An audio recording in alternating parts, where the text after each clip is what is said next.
تفاح من ناحيه وبيصل الرحم.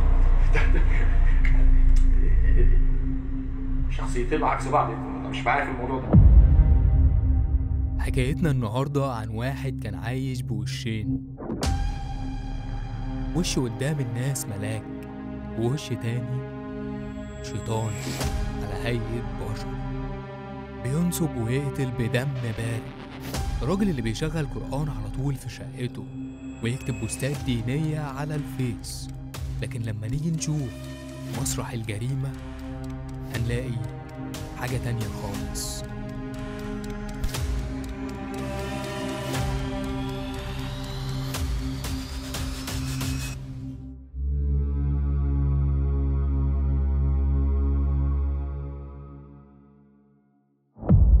سنة 2019 نصر الدين كان فاتح مكتب محاماة في الجيزة وبيمثل دور المحامي المحترم والمتدين، لكن في الحقيقة حياته كان كلها نصب وسهرات مع حريم. وفي آخر اليوم يقوم كاتب بوست ديني على الفيس قبل ما ينام. غريب مش كده؟ بس الأغرب لسه جاي. وفي يوم وهو في مكتبه يتعرف على واحدة اسمها منى، كان عندها مشكلة قانونية، ولكن نصر الدين المشكلة القانونية دي حاجة تافهة بالنسبة له، مش دي الحاجة اللي شاغلة باله. أكتر حاجة كانت شاغلة باله وقتها هي معاها فلوس قد إيه.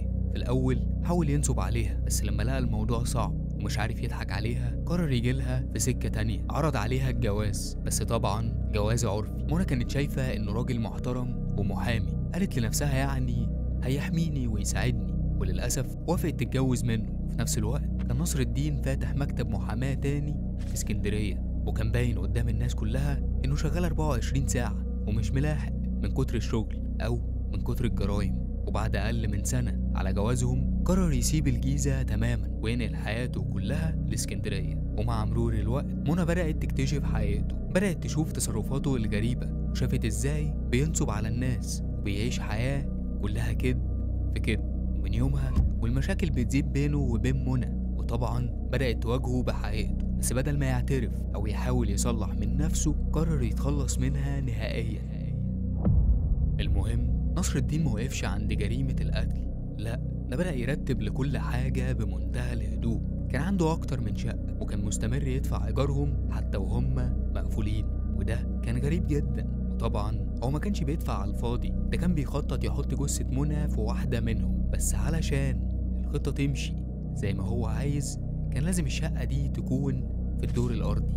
هقولك ليه دلوقتي، عشان يعرف يحفر من غير ما حد يحس بيه ويحط التابوت اللي فيه الجثة.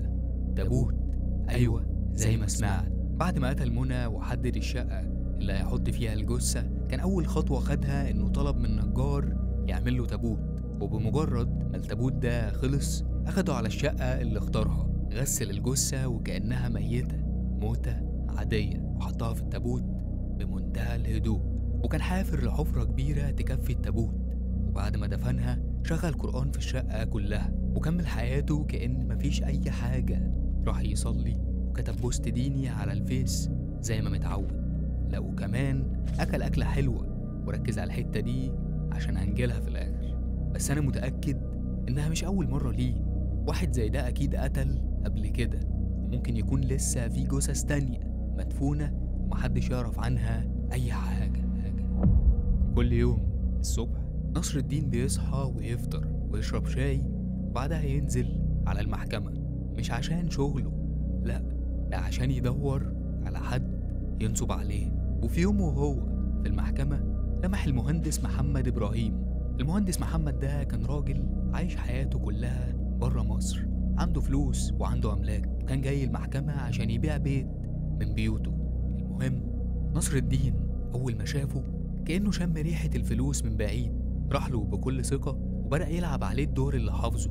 أنا محامي شاطر، عندي علاقات، هبيع لك البيت بسعر أعلى من اللي تتخيله. ومن هنا وللأسف وقع المهندس محمد في المصيادة. نصر الدين استدرج المهندس محمد للمكتب بالليل بحجة إنه جاله مشتري هيدفع كاش. المهندس راح وهو مطمن، لكن دي كانت آخر مرة أي حد هيشوفه فيها. ومن وقتها كان المهندس محمد اختفى. وبعد أيام من اختفائه أهل المهندس قلقوا عليه وفضلوا يتصلوا بيه كذا مرة، لكن تليفونه كان دايما مقفول. وفجأة المهندس بعت لهم رسالة على الواتس، لكن كان صوته متغير وكلامه غريب جدا. يا جماعة أنا بعت العربية والبيت واتجوزت أوكرانية، وهعيش في شرم الشيخ بقى، أخدها وأطلع على شرم الشيخ وأعيش، ولا إيه رأيكم؟ بس الغريب بجد إنه فجأة بدأ يبعت سلامه لأشخاص ميتين، كأنه بيقول لهم بطريقة غير مباشرة أنا في خطر. ومش بس كده، بنت أخته طلعت بعد كده في فيديو بتقول إنه كان بيحاول يطمنهم، لكن في نفس الوقت كان بيوصل لهم رسالة مخفية. قال لها خدي صاحبي المحامي نصر الدين السيد، خدي هو هيكلمك ويفهمك ايه الموضوع. اسمه صاحبي انت عارفاه، نصر الدين السيد. يعني هو برضو كان بيحسسنا ان في حاجة وبيعرفنا هو مع مين. فهو خد ماما قال لها ما تقلقيش عليه، ده عامل حادثة، ده خبط واحد بالعربية واحنا عند اسم المنتزه، وما تقلقيش عليه. فماما سكتت. عيلة المهندس محمد ما استنوش كتير، راحوا بلغوا الأمن وقالوا لهم آخر حد كان معاه هو نصر الدين. الشرطة استدعته وسألته عن المهندس، لكن الراجل كان محامي برتبة شيطان، قدر يقنعهم بكلامه إنه ملوش علاقة بأي حاجة. وبعدها خرج ورجع على مكتبه وكأنه ما عملش أي حاجة. وبعد تقريبا 3 سنين على جريمة المهندس محمد، ونصر الدين عايش حياته بشكل طبيعي، جات له موكلة جديدة واتعرف عليها برضه عند المحكمة، الحاجة تركية، ست كبيرة عندها 62 سنة، كانت غنية وعندها أملاك. وفي الوقت ده الحاجة تركية كانت في خلاف قضائي مع حد، من حظها الوحش خلاها تقابل نصر الدين، وطبعا نصر قدر يقنعها انه هيكسب لها القضية وهياخد منها مبلغ كبير تعويض عن المكسب. والست من كتر ثقتها فيه وافقت على كل حاجة، وبعدها تبدأ لعبته نصر الدين لعبها على الناحيتين، راح للشخص اللي المفروض القضية معمولة ضده واتفق معاه انه هيخسر القضية مقابل مبلغ مالي كبير. في نفس الوقت اخد من الحاجة تركية فلوس. لا وكمان الموضوع موقفش لحد هنا، الحاجة تركية راحت له المكتب بتشتكي من انه عايز ياخد باقي الاتعاب، وهي اصلا خسرانة القضية، وحست انه بيحاول ينصب عليها. وهنا نصر الدين حس ان الموضوع ممكن يكبر، فقرر يتخلص منها بمنتهى الهدوء. قتلها ولف جثتها في كيس اسود، وبعدين لفها في سجادة، وقرر يسيب الجثة كام يوم لحد ما يحفر لها قبر بعدين. وفي بعض الأخبار بتقول إنه بعد ما قتل الحاجة تركية فضل يستخدم الفيزا بتاعتها لمدة 3 شهور.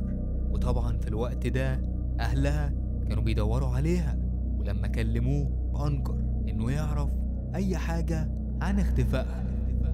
اعترف اعترف على تركيا، قال انا قتلتها.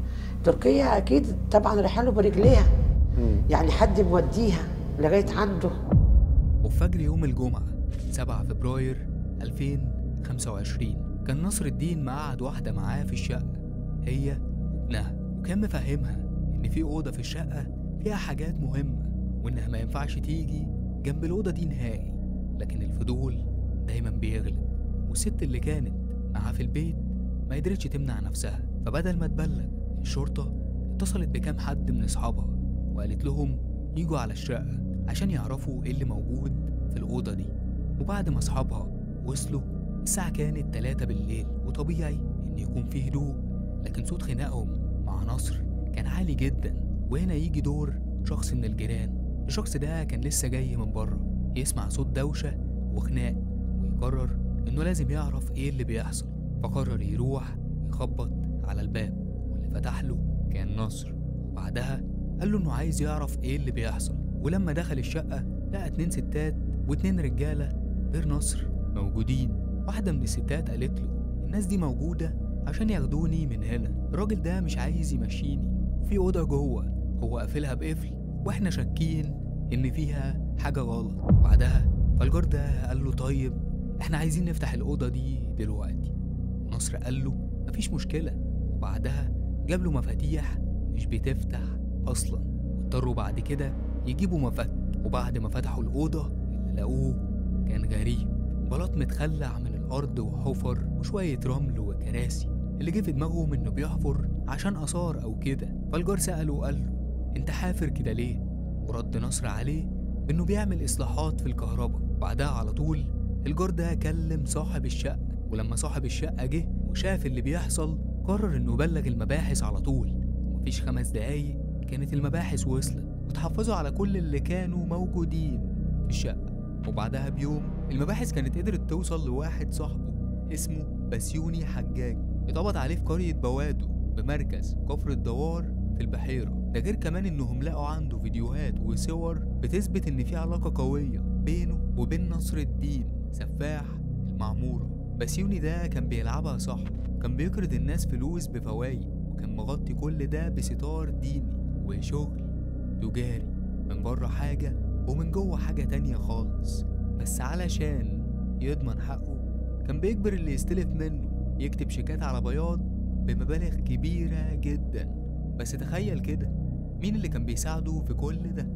نصر الدين بنفسه، المحامي السفاح النصاب اللي المفروض كمان شاعر. كان بينزل أشعار على صوره، كلام كله جميل، وهو أصلا دافن جثث في شقته. ده حتى لما كان بيحفر في الأرض ويغسل الجثث كان بيسمع قرآن. للأسف عقلية شيطانية بس بتعرف تلعب دور الملاك بإتقان، وده السبب اللي خلاه يستمر طول المدة دي كلها من غير ما أي حد يكشفه. الراجل ده كان محترف بطريقة مرعبة، مفيش حد يعرف ازاي كان بيقتل بالظبط. هل كان بيخنقهم، بيذبحهم، بيسمهم؟ الله أعلم. لكن الحاجة اللي نعرفها ومتأكدين منها إن القتل كان هادي جدا، وده في حد ذاته مرعب، لأن أي حد بيتعرض للقتل طبيعي هيصرخ، هيقاوم، هيحاول يلفت نظر أي حد قريب منه. لكن هنا الضحايا اتقتلوا وفي هدوء تام. تخيلوا كده إنه بعد كل جريمة بيرتكبها بيروح ياكل أكلة حلوة، كباب، سمك، المهم يبسط نفسه. والحقيقة أنا مش عارف ده احتفال بأمارة إيه، زي ما يكون بيقول لنفسه أنا تمام، أنا كويس. قصة سفاح المعمورة لسه فيها أسرار أكتر وأكتر، ولسه في كتير هيتم اكتشافه، لسه في تفاصيل مرعبة، ولسه في حقيقة جثث تانية مش كاملة.